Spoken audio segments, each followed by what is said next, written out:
Namaste. Today we are going to listen to a composition on Lord Guruvayurappa set to Gambhiranate Ragam and Aditalam.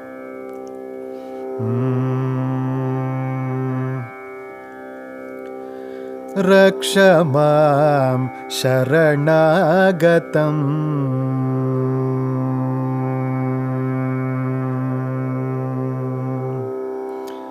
Rakshamam Sharanagatam Pakshivakana Padmajaramana Pannagashayana Padmanabha Prabho Rakshamam Sharanagatam Pakshivakana Padmajaramana Pannagashayana Padmanabha Prabho Rakshamam Sharanagatam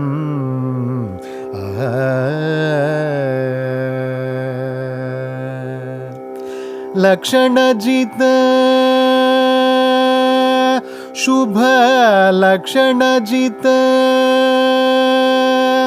Koti Shubha Lakshanajita Madana Shata Koti Shubha Vakshasthala Bhushida Manikau Subha Pita Vasana Nava Mauktikahara Tridashanka Chakra Gadabja Mahita Nata Parijata Nudana Magita Nikhilanda Koti Jivadhara Prabho Rakshamam Sharanagatam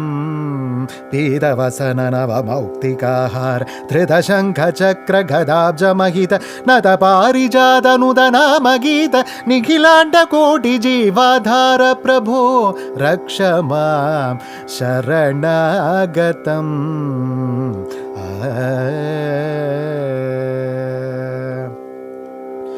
Guru Pavanapura Vasamanohara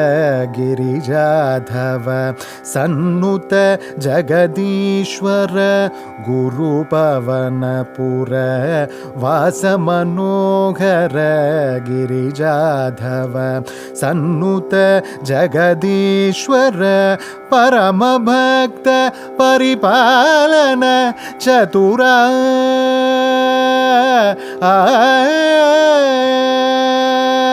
Paramabhakta Paripalana Chatura Varaminakshi Sutta Chitta Manohara Ganesha Chaturmukha Amara Ganadhipa Suragana Guruvara Pramukha Parashar Narada Shukha Vyasa Ambarisha Prahlada Vasishta Vibhishana Shaunaka Martanda